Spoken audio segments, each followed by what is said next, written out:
What up, remote contractors? It's your boy Jonathan Gonzalez, jumping in on video number 2. Super excited to share with you the next concept here to help you grow and scale your business. So let's jump on in and let's get started. So today it's all about throughput. And you must be wondering, you're probably wondering, what is throughput? Why is it important? Why are we talking about it? And how can it help me build my business stronger today? So throughput, from a high level abstract view, is basically looking at a pipeline, like how you see right here, right?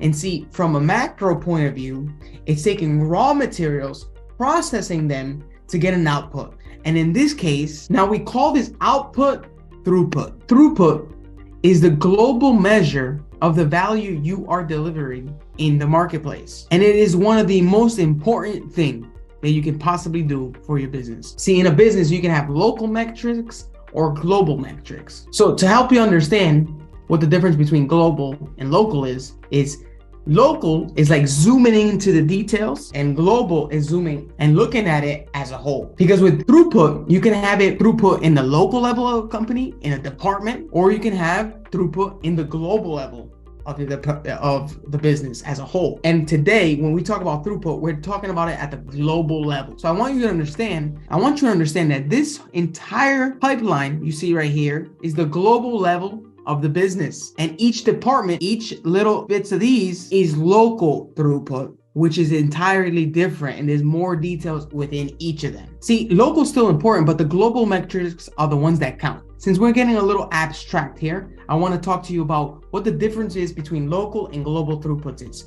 For example, if we have a sales department, for example, I'm the sales department for Rosales Gutters, right? However, at the local level, I can increase marketing, which will increase the amount of leads coming in, which will also produce more calls for me to make more sales. However, even if I increase at the local level, the marketing to increase the business for more leads, more acquisitions, more sales being closed, it doesn't necessarily increase the output at the global level. Why? Well, because there might be other departments that are lacking in efficiency, which will cause something I like to call a bottleneck in your business. So to reiterate, if we increase the throughput in the sales department, but it didn't increase the output or the throughput at the global level, at the whole, that means there's a bottleneck in the business. A bottleneck is exactly what it sounds like. There is a bottleneck in this pipeline when the flow of money, because that's what we're here for. We're here for money. So when the flow of money is going into your business, you're spending money on Google ads, you're spending money on Facebook ads, people are calling, you're spending money on salespeople, right? You're spending money on your virtual assistants. So money's flowing. However, if you increase the flow in the local sales department at the local level, and at the output at the end of the month, you realize, hey, I spent more money this month, however, I didn't produce enough. That means the flow is decreasing at a certain section. It's being suffocated by something that is not working at its most optimal level. So imagine this water pipe, right? You got water going through it and then water coming out of it.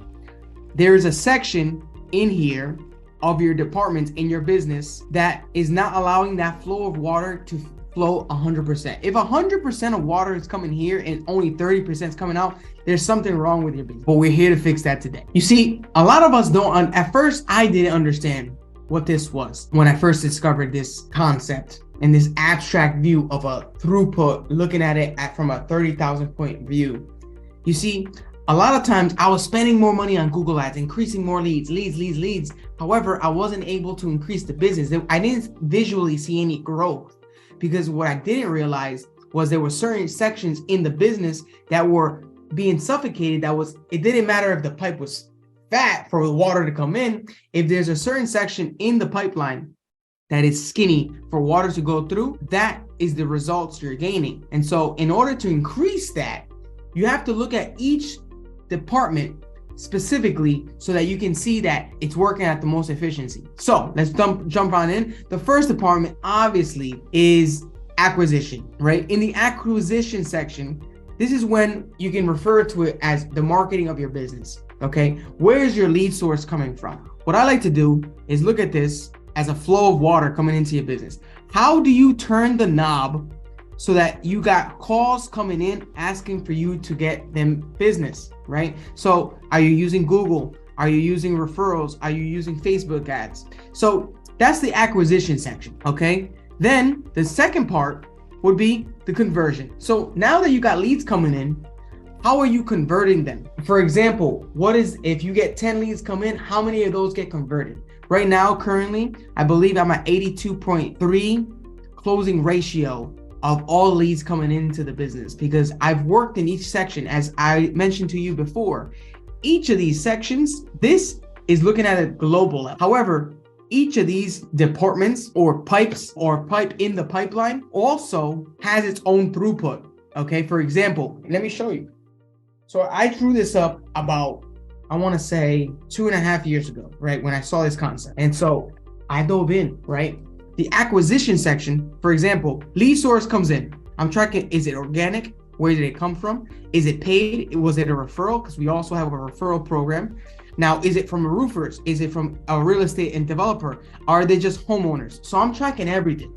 In this same section, I'm also tracking calls, texts, emails.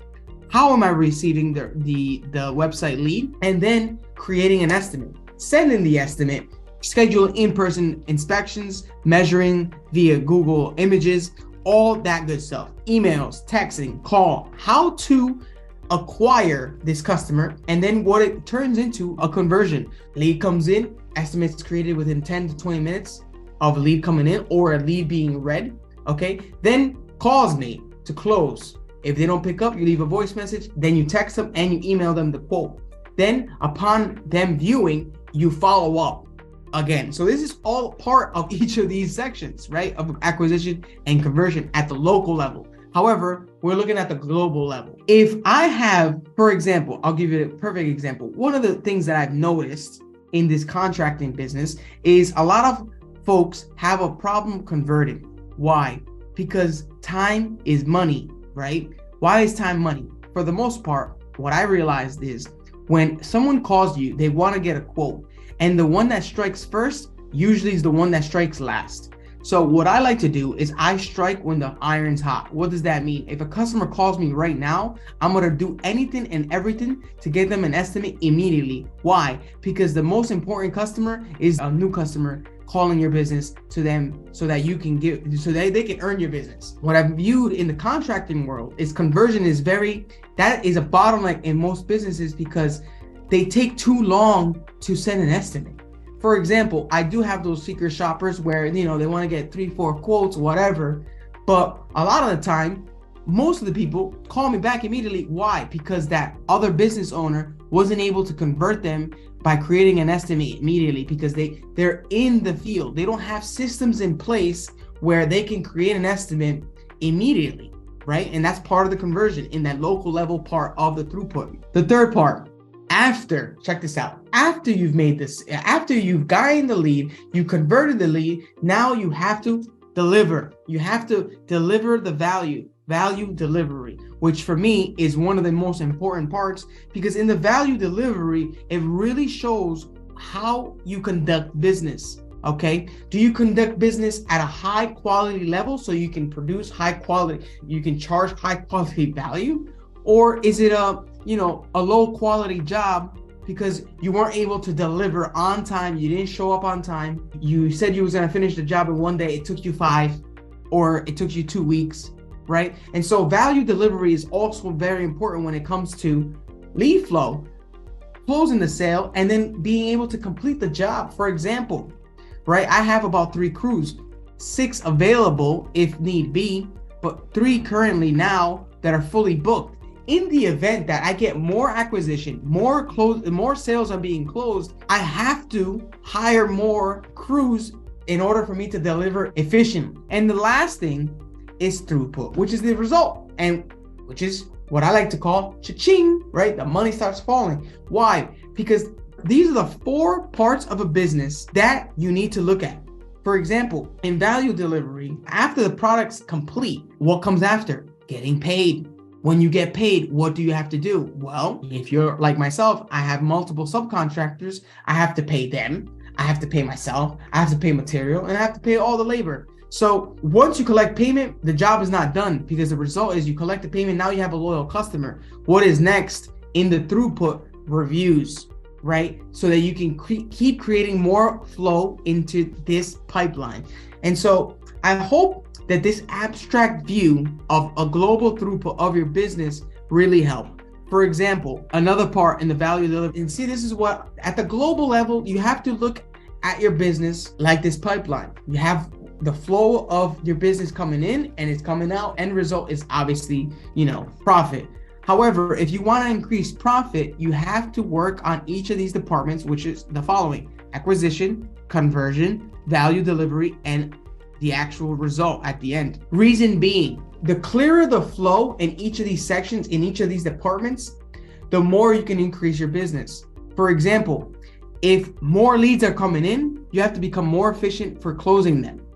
Last week, I had 38 calls come in, and it was difficult.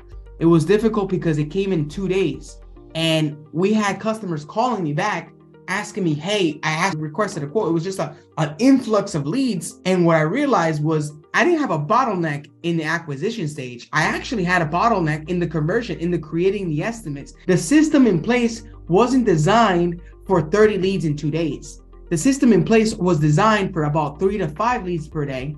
Now that decreased the time that it took for us to send them an estimate, because there's also inspections. So what I'm trying to say is, the more we focus on the small actions, the incremental increases of your business, the more you can, increase your business. For example, these big name brands, McDonald's, Taco Bell, Walmart, what do they do and what do they focus on when they want to increase their business? They don't look at it as the whole. They look at it as a local department. They see what people don't realize is, for you to have a 3x to 5x growth in your business doesn't mean that everything has to be amplified. It's actually incremental 1% change on a daily basis. You got to be better on a daily basis so you can have the long-term result. So for example, if you take what I'm teaching you right now and look at each department and start to focus and really write it out. I look at this paper right here. I'll share it. Okay, so if we look at this, right? I wrote this about 2.5 years ago, but here now I started checking off some certain things because I'm so laser focused in each section that it's getting check marked because the system's working like a chart, right? And so you have to look at each single department and really create the flow, it being effortlessly, okay? Because what ends up happening is small little actions over a long period of time creates this compound effect. They really can't beat you after. Like I'm so far ahead of my competitors. They're not even my competitors anymore. They're my colleagues. And they can legit learn from me, and then I can learn from them, because that's what I did in the beginning. I learned from them of what they did wrong, and I did the complete opposite. And so I don't believe in any competition. I actually believe in creativity and the power of creation. And so here is the juice. Take the juice, look at the juice, and make it happen. With that being said, I hope this was a very insightful one. We did this at the global level of throughput. Here you're seeing literally the local level of each department that we have. So it's pretty good stuff. Hope this helped, and I'll see you in the next video. Peace out.